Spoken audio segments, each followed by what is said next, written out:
नमस्कार दोस्तों, मेरा नाम है अंकित और स्वागत करता हूं आपका स्टडी क्रक्स पर। दोस्तों, आज की वीडियो में डिस्कस करेंगे इस हफ्ते के top 25 plus weekly current affairs के क्वेश्चन जिनके आगे एग्जाम में पूछे जाने के चांसेस हैं। और साथ ही हमने मोस्टली क्वेश्चन के साथ कई फोटोज भी इंक्लूड की हुई है जिससे आपकी अंडरस्टैंडिंग बेटर हो सके। So friends, welcome to Study Crux. अगर आप हमारे चैनल में नए हैं और वीडियो आपको पसंद आती है तब आप इस रेड बटन पर क्लिक करके हमसे जुड़ सकते हैं और इस वीडियो को अपने दोस्तों के साथ शेयर कर सकते हैं। तो चलिए देखते हैं आज का पहला क्वेश्चन। तो आज का पहला प्रश्न है दोस्तों, प्रधानमंत्री नरेंद्र मोदी द्वारा किस राज्य में स्टैचू ऑफ पीस का अनावरण किया गया है? तो इसका सही जवाब है ऑप्शन ए, राजस्थान। बीते दिनों प्रधानमंत्री नरेंद्र मोदी ने राजस्थान के पौली डिस्ट्रिक्ट में विजय वल्लभ सुरीश्वर, जिनकी आप देख रहे हैं स्टेचू, विजय वल्लभ सुरीश्वर की 151वीं जयंती पर उनकी 151 इंच की अष्टधातु की मूर्ति का लोकार्पण किया है। इस मूर्ति को स्टेचू ऑफ पीस का जो नाम दिया गया है। तो इसका सही जवाब है ऑप्शन ए, राजस्थान। तो दोस्तों, आने वाले दिनों में एग्जाम में क्वेश्चन बन सकता है कि स्टेचू ऑफ पीस किस राज्य में स्थित है। तो इसका सही जवाब होगा ऑप्शन ए, राजस्थान। आशा करते हैं क्वेश्चन आपको समझ में आ गया होगा। देखते हैं अब अपना अगला प्रश्न। अगला प्रश्न है, केंद्र सरकार ने पूर्वोत्तर और हिमालयी राज्यों से फलों और सब्जियों के हवाई परिवहन के लिए कितना अनुदान प्रदान करने की घोषणा की है? तो इसका सही जवाब है ऑप्शन डी, 50%। बीते दिनों केंद्र सरकार ने पूर्वोत्तर यानी जो हमारे नॉर्थ ईस्ट के 7 राज्य हैं या जिन्हें 7 सिस्टर्स कहा जाता है, और हिमालयी राज्य जो हिमालय से लगे हुए राज्य हैं जैसे कि उत्तराखंड, हिमाचल प्रदेश, इन राज्यों से फलों और सब्जियों के हवाई परिवहन के लिए 50% अनुदान यानी कि ग्रांट प्रदान करने की घोषणा की है। तो इसका सही जवाब है ऑप्शन डी, 50%। देखते हैं अपना नेक्स्ट क्वेश्चन। संयुक्त अरब अमीरात ने विदेशी पेशेवरों के लिए गोल्डन वीज़ा को जारी करने की घोषणा की है, जिसकी अवधि कितने वर्ष होगी? तो इसका सही जवाब है ऑप्शन ए, 10 वर्ष। बीते दिनों दोस्तों यूएई ने विदेशी पेशेवरों के लिए यानी कि जो फॉरेन प्रोफेशनल्स होते हैं जैसे कि डॉक्टर्स हो गए, इंजीनियर्स हो गए, ठीक है, टीचर्स हो गए, इनके लिए जो गोल्डन वीज़ा जारी करने की घोषणा की है जिसकी अवधि 10 वर्ष होगी। साथ ही आपको बताते चलें कि बीते दिनों जब लॉकडाउन चल रहा था और वैश्विक जगत में तेल की जो है खपत कम हो गई थी, जिससे कि यूएई की अर्थव्यवस्था को काफ़ी नुकसान पहुंचा था, क्योंकि यूएई जो है एक ऐसा देश है जो कि सर्वाधिक तेल के निर्यात पर निर्भर है, यानी कि इनकी अर्थव्यवस्था तभी अच्छी चलेगी जब तेल ये खूब ज़्यादा निर्यात करेंगे। लेकिन लॉकडाउन के समय में कई देशों में जब काम रुक गया था तो तेल की भी खपत कम होने लगी थी, जिसके कारण यूएई में जो है अर्थव्यवस्था जो है उनकी काफ़ी घाटे में चली गई थी। इसलिए अभी अपनी यूएई जो है तेल की निर्भरता को कम करते करते अन्य क्षेत्र में भी अपना ध्यान दे रहा है और विदेशी पेशेवरों को अपने देश में बसाने के लिए उन्हें आमंत्रित कर रहा है। तो इसी के क्रम में उन्होंने जो है विदेशी पेशेवरों के लिए गोल्डन वीज़ा जारी करने की घोषणा की है, जिसकी अवधि 10 वर्ष की होगी। देखते हैं अब अपना अगला प्रश्न। किस देश के प्रधानमंत्री ने चौथे क्षेत्रीय व्यापक आर्थिक साझेदारी यानी कि आरसेप शिखर सम्मेलन की अध्यक्षता की है? तो इसका सही जवाब है ऑप्शन डी, वियतनाम। ये दोस्तों वियतनाम के राष्ट्रपति ट्रोंगे, जिन्होंने बीते दिनों आरसेप यानी कि रीजनल कम्प्रिहेंसिव इकोनॉमिक पार्टनरशिप शिखर सम्मेलन की अध्यक्षता की है। अब दोस्तों आपको बताते चलें कि आरसेप क्या होता है। तो आरसेप में दोस्तों 15 देश है, वर्तमान में 15 देश है, जिसमें कि आसियान के 10 देश हैं और प्लस चाइना, जापान, दक्षिण कोरिया, ऑस्ट्रेलिया और न्यूजीलैंड सम्मिलित है। आरसेप में अपना देश भारत सम्मिलित नहीं है, क्योंकि आरसेप एक ऐसा संगठन है जिसमें कि सर्वाधिक प्रभाव चीन का है, इसलिए भारत जो है चीन के उपस्थिति में किसी भी साझेदारी में हिस्सा नहीं लेना चाहता है। दोस्तों क्वेश्चन जो है आपको समझ में आ गया होगा। देखते हैं अपना अगला प्रश्न। चुनाव आयोग ने किस अभिनेता को पंजाब का स्टेट आइकॉन नियुक्त किया है? तो यहाँ पे इसका सही जवाब है ऑप्शन ए सोनू सूद। ये दोस्तों सोनू सूद जो कि बॉलीवुड अभिनेता भी है और दक्षिण भारतीय फिल्मों में भी काम करते हैं। क्योंकि ये पंजाब के मोगा डिस्ट्रिक्ट से बिलोंग करते हैं, इसलिए चुनाव आयोग ने इन्हें पंजाब का स्टेट आइकॉन नियुक्त किया है। बीते दिनों दोस्तों ये काफ़ी चर्चा में थे प्रवासी मजदूरों की मदद करने के लिए, और इनको जो है कई अंतर्राष्ट्रीय पुरस्कारों से भी संयुक्त राष्ट्र ने सम्मानित किया था। बीते दिनों उनकी एक पुस्तक भी प्रकाशित हुई जिसका नाम है आई एम नो मसीहा, यानी कि दुनिया मुझे मसीहा ना समझे, ये जो मैंने इंसानियत के नाते ही लोगों की मदद की थी। तो आपको इनकी पुस्तक का भी नाम याद रखना चाहिए, आई एम नो मसीहा। देखते हैं अब अपना अगला प्रश्न। किस राज्य सरकार ने गैर कृषि संपत्तियों का ऑनलाइन पंजीकरण शुरू किया है? तो यहाँ पे इसका right answer option B Telangana. दोस्तों पिछले महीने जो है तेलंगाना गवर्नमेंट ने कृषि संपत्तियों को ऑनलाइन करने के लिए, कृषि भूमि को ऑनलाइन पंजीकरण करने के लिए एक धरणी पोर्टल लॉन्च किया था। ये धरणी पोर्टल जो है ये कृषि संपत्तियों का ऑनलाइन पंजीकरण के लिए था, लेकिन हाल ही में जो है इन्होंने गैर कृषि संपत्तियों का भी ऑनलाइन पंजीकरण शुरू कर दिया है। तो इसका सही जवाब है ऑप्शन बी तेलंगाना। देखते हैं अपना अगला प्रश्न। मास्टर्स गोल्फ टूर्नामेंट 2020 के विजेता कौन है? तो यहाँ पे इसका सही जवाब होगा ऑप्शन ए डस्टिन जॉनसन। ये हैं दोस्तों डस्टिन जॉनसन जो कि एक प्रसिद्ध अमेरिकी गोल्फर है, यानी कि ये अमेरिका को जो है बिलोंग करते हैं, यानी कि अमेरिका कंट्री से है। तो यहाँ पे क्वेश्चन ये भी बन सकता है कि डस्टिन जॉनसन किस देश से संबंधित है? तो इसका सही जवाब होगा अमेरिका, जिन्होंने हाल ही में मास्टर्स गोल्फ टूर्नामेंट 2020 जीत लिया है। देखते हैं अब अपना अगला प्रश्न। स्पेस एक्स ने नासा के लिए पहली पूर्ण व्यावसायिक उड़ान से कितने अंतरिक्ष यात्रियों को अंतर्राष्ट्रीय अंतरिक्ष स्टेशन भेजा है?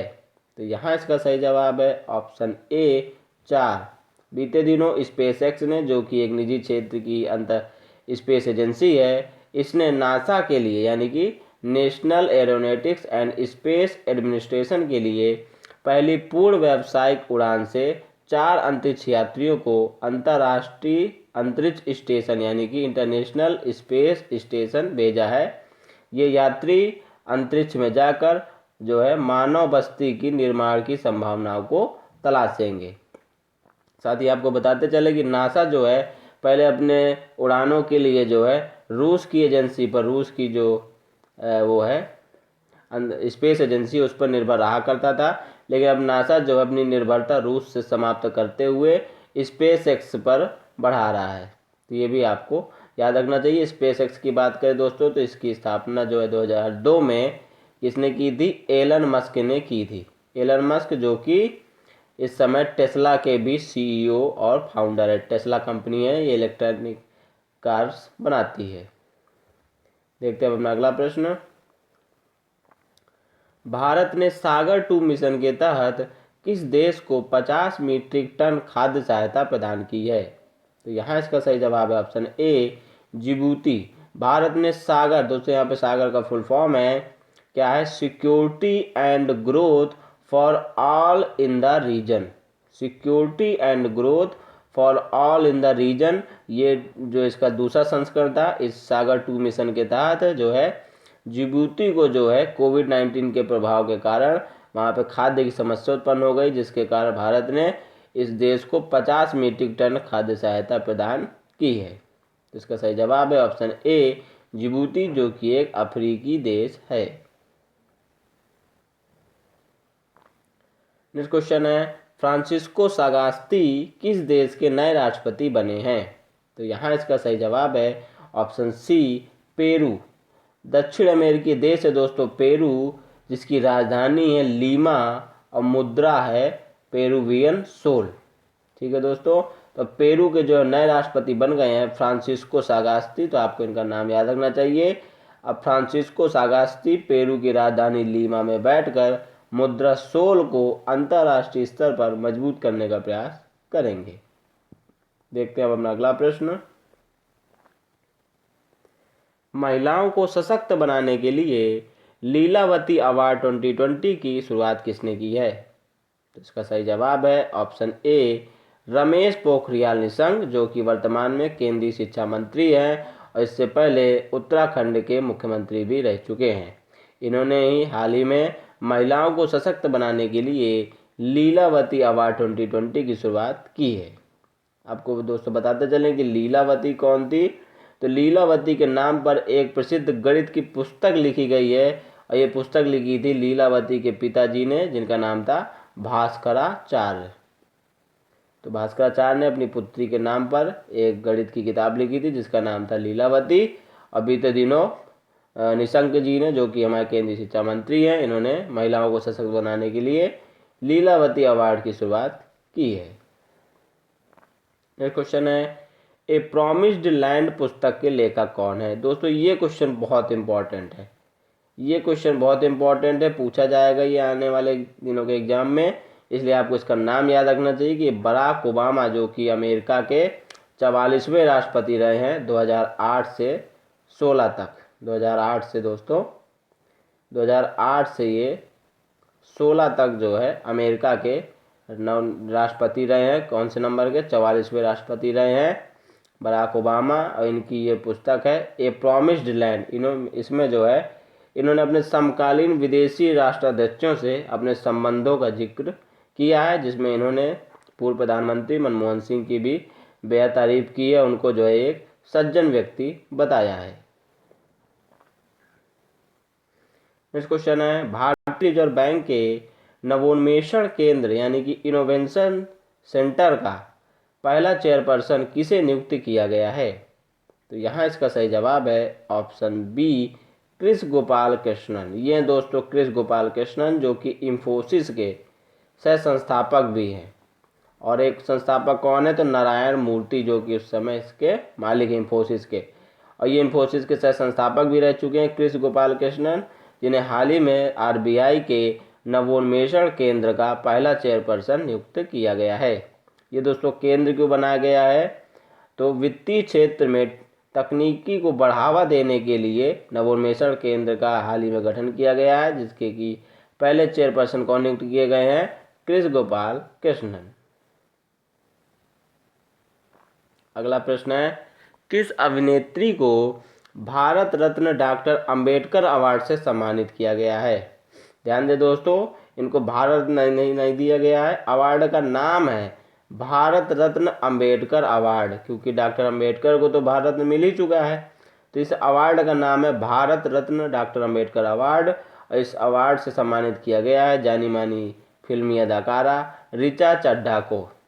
ठीक है दोस्तों, भारतीय सिनेमा में इनके योगदान को देखते हुए इन्हें हाल ही में महाराष्ट्र के राज्यपाल भगत सिंह कोश्यारी ने भारत रत्न डॉक्टर अंबेडकर अवार्ड से सम्मानित किया है। देखेंगे अब अपना अगला प्रश्न। किस देश के शहादत रहमान ने अंतर्राष्ट्रीय बाल शांति पुरस्कार जीता है? तो यहाँ पे इसका सही जवाब है ऑप्शन ए बांग्लादेश। बांग्लादेश के दोस्तों हैं ये शहादत रहमान, जिन्हें हाल ही में अंतर्राष्ट्रीय बाल शांति पुरस्कार से सम्मानित किया गया है। इन्होंने साइबर बुलिंग में युवाओं को प्रशिक्षित करने का अभियान चलाया था, जिसमें कि काफ़ी युवाओं जो है साइबर बुलिंग के प्रति सचेत हुए हैं, जागरूक हुए हैं। इसलिए साइबर बुलिंग के क्षेत्र में इनके योगदान को देखते हुए इन्हें अंतर्राष्ट्रीय बाल शांति पुरस्कार से सम्मानित किया गया है। अगला प्रश्न है जापान की इलेक्ट्रॉनिक कंपनी पैनासोनिक के नए सीईओ कौन बने हैं? तो यहाँ पे इसका सही जवाब है ऑप्शन ए यूकी कुसुमी। ये दोस्तों यूकी कुसुमी, जो कि जापान की इलेक्ट्रॉनिक कंपनी पैनासोनिक के नए सीईओ नियुक्त किए गए हैं। तो ये भी आपको याद रख लेना चाहिए कि पैनासोनिक जो है ये जापान की कंपनी है और ये नोकिया कहाँ की कंपनी है? तो नोकिया जो है ये फिनलैंड की कंपनी है। ठीक है दोस्तों, और एलजी कहाँ की कंपनी है? तो एलजी जो है ये दक्षिण कोरिया की कंपनी है। इस प्रकार आपको इनके नाम, और सैमसंग भी जो है ये दक्षिण कोरिया की कंपनी है। तो इनके नाम आपको इनके देशों के साथ याद रखने चाहिए। अगला प्रश्न देखिए, how to be a writer किताब के लेखक कौन है? तो यहाँ पे इसका सही जवाब है ऑप्शन बी, रस्किन बॉन्ड। ये दोस्तों एक जाने माने साहित्यकार हैं जिनकी अभी तक 100 से ज़्यादा पुस्तकें प्रकाशित हो चुकी हैं, जिसमें इन्होंने बालकों और वयस्कों के बारे में उनके जो है बारे में उनको अपनी पुस्तकें समर्पित की हैं। वर्तमान में ये भारतीय राज्य हिमाचल प्रदेश में साहित्य साधना में रत हैं और बीते दिनों इन्हें टाटा लाइफ टाइम अचीवमेंट पुरस्कार से भी सम्मानित किया गया था। अगला प्रश्न है, किस फार्मूला 1 ड्राइवर ने टर्की ग्रांड प्रिक्स खिताब जीता है? तो इसका राइट आंसर है ऑप्शन ए, लुइस हैमिल्टन। दोस्तों लुइस हैमिल्टन ने बीते दिनों टर्की ग्रांड प्रिक्स खिताब जीत लिया है और ये इनका इस सीजन का 7वां विश्व चैंपियनशिप खिताब है। साथ ही आपको बताते चलें कि लुइस हैमिल्टन जो है ये ब्रिटेन देश से संबंधित हैं। तो ये क्योंकि कई बार पूछ लेता एग्जाम में, ये यही पूछ ले कि लुइस हैमिल्टन किस देश से संबंधित है, तो आपको पता होना चाहिए कि ये एक ब्रिटिश रेसिंग ड्राइवर हैं। अगला प्रश्न है, भारत के परम सिद्ध को दुनिया के 500 सबसे शक्तिशाली सुपर कंप्यूटर्स की लिस्ट में कौन सा स्थान मिला है? जैसे को इंग्लिश में कहें तो India Siddh Param Siddh has been ranked in the list of 500 most powerful supercomputers of the world. तो आपको इसकी रैंक बतानी है, तो इसका यहाँ पे सही जवाब है ऑप्शन ए, 63 रैंक मिली है दोस्तों 500 सुपर कंप्यूटर्स की लिस्ट में अपने देश भारत के एक कंप्यूटर को जिसका नाम है परम सिद्ध। तो ये आपको नाम ही इसका याद रखना चाहिए। अगला क्वेश्चन है, फाइनेंस पियर ने अपना ब्रांड एम्बेसडर किसे बनाया है? तो दोस्तों पहले जान लेते हैं फाइनेंस पियर क्या है। तो ये जो है एक एजुकेशन लोन देने वाली एक ये कंपनी है और इसने अपना नया ब्रांड एम्बेसडर बना दिया है जाने माने क्रिकेटर और मुंबई इंडियंस के कप्तान रोहित शर्मा को। दोस्तों रोहित शर्मा जो है इस समय मुंबई इंडियंस के कप्तान के रूप में ही चर्चित हैं क्योंकि इनकी कप्तानी में मुंबई इंडियंस 5 बार आईपीएल का खिताब जीत चुकी है। अगर सन की बात करें तो 2013 में, 15 में, 17 में, 19 में और इस साल जो है 20 में भी इन्हीं की कप्तानी में मुंबई इंडियंस आईपीएल का खिताब जीती है। अगला प्रश्न है, एशिया की पहली सौर ऊर्जा सक्षम कपड़ा मिल किस राज्य में स्थापित की गई है? तो दोस्तों ध्यान दें, कपड़ा मिल, तो कपड़ा मिल जो सबसे ज़्यादा है भारत के 2 राज्यों में है, एक तो गुजरात में और एक है महाराष्ट्र में। तो यहाँ पे दोनों ऑप्शन है, आप क्या कौन सा लगाना चाहेंगे? तो यहाँ पे इसका सही जवाब है ऑप्शन बी, महाराष्ट्र। महाराष्ट्र के परभणी जिले में दोस्तों 100 करोड़ रुपए की लागत से एशिया की पहली सौर ऊर्जा सक्षम कपड़ा मिल स्थापित की गई है। यानी कि जो कपड़ा मिल है यहाँ पे जो है कोई भी इलेक्ट्रॉनिक उपकरण नहीं लगाए गए हैं, मतलब कोई भी बिजली से जो है इलेक्ट्रॉनिक उपकरण नहीं चलेंगे, वो सौर ऊर्जा से चलेंगे। तो ये अपने आप में एक अनोखा रिकॉर्ड है और ये एशिया का पहला सौर ऊर्जा सक्षम कपड़ा मिल कारखाना होगा। अगला प्रश्न है, विश्व इकोनॉमिक फोरम की ओर से जारी बेहतरीन रोड मैप तैयार करने वाले वैश्विक शहरों की सूची में कितने भारतीय शहरों को भी जगह दी गई है? तो इसका सही जवाब है ऑप्शन डी, 4। बीते दिनों दोस्तों विश्व इकोनॉमिक फोरम ने कई शहरों की जो लिस्ट जारी की है, कितने शहरों की? 36 शहरों की। दोस्तों दुनिया भर में 36 शहर इन्होंने सेलेक्ट किए हैं जो कि आने वाले भविष्य में अपने लिए बेहतरीन रोड मैप तैयार कर रहे हैं और इसमें जो है भारत के भी 4 शहरों को सम्मिलित किया गया है। वे कौन कौन से 4 शहर हैं? तो एक है इंदौर जो कि पिछले 4 साल से लगातार स्वच्छता सर्वे में टॉप कर रहा है। दूसरा है बेंगलुरु जो कि भारत की सिलिकॉन वैली कहलाता है। तीसरा है दोस्तों फरीदाबाद जो कि कहाँ पे स्थित है? हरियाणा में स्थित है। और चौथा है हैदराबाद। दोस्तों ऐसा करते हैं आपको दिख रहा होगा हैदराबाद। तो ये 4 शहर जो है भारत के, इनको सेलेक्ट किया गया है विश्व इकोनॉमिक फोरम के द्वारा। ये चारों शहर जो हैं आने वाले भविष्य में जो शहरी नियोजन कर रहे हैं उसमें ये तकनीक को भी अति महत्वपूर्ण स्थान दे रहे हैं, इसीलिए इन 4 शहरों को इस सूची में सम्मिलित किया गया है। इन 4 शहरों के नाम फिर से देख लीजिए इंदौर, बेंगलुरु, फरीदाबाद और हैदराबाद। देखेंगे अब अपना अगला प्रश्न। वैश्विक रिश्वत जोखिम सूचकांक में भारत किस पायदान पर है? तो यहाँ पे इसका सही जवाब है ऑप्शन ए 77वें पायदान पर दोस्तों। यानी कि भारत में अभी भी रिश्वतखोरी चल रही है, यानी कि भ्रष्टाचार भारत में कायम है दोस्तों, ये कायम है। और जो पहले रैंक पे कौन है? तो उत्तर कोरिया, यानी कि वही किम जोंग उन का जो इलाका है उत्तर कोरिया, ये रिश्वत जोखिम सूचकांक में पहले नंबर 1 पे। यानी कि वहाँ पे आपको छोटा से छोटा काम कराने के लिए सरकारी अधिकारियों को बड़ी मात्रा में घूस देनी पड़ेगी। और भारत में भी जो है घूसखोरी चल रही है और इस सूची में भारत को 77वें स्थान पर रखा गया है। अगला प्रश्न है, किस राज्य की सूर सरोवर झील को रामसर साइट का दर्जा दिया गया है?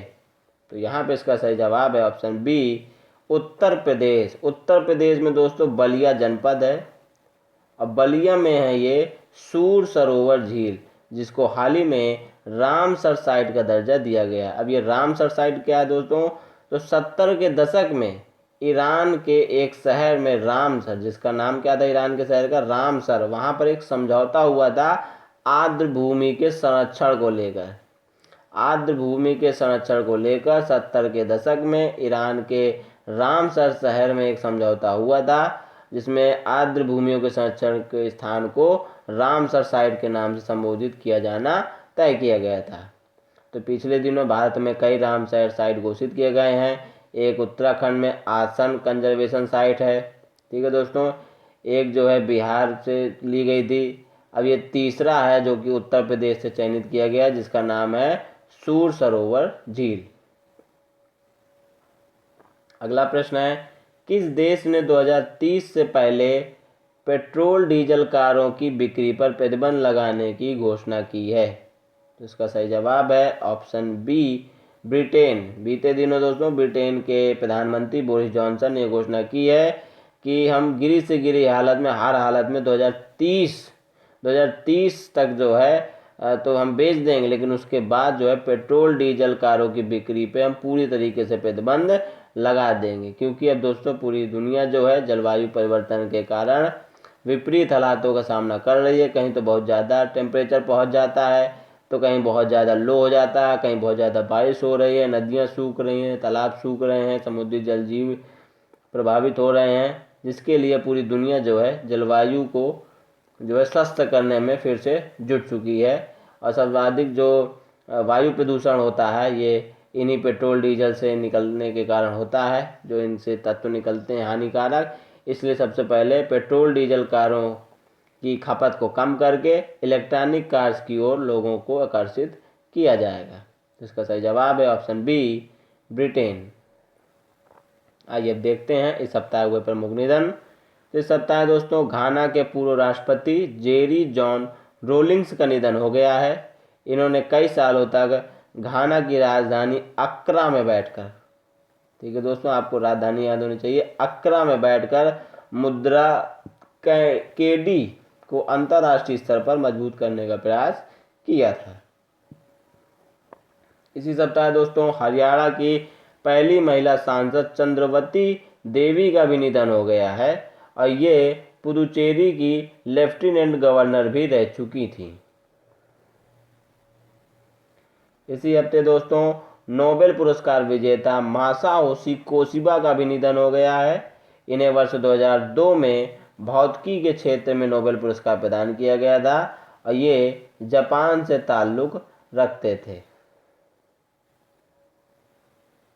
इसी सप्ताह दोस्तों गोवा की पूर्व राज्यपाल रही 2014 से 19 के कार्यकाल में मृदुला सिन्हा का भी निधन हो गया। ये एक बीजेपी वर्कर भी थी और प्रख्यात साहित्यकार भी थी और गोवा की पूर्व राज्यपाल तो थी ही। और इनका बीते दिनों 77 वर्ष की आयु में हरियाणा के एक अस्पताल में निधन हो गया है, जिनका आपको नाम याद रखना चाहिए, मृदुला सिन्हा।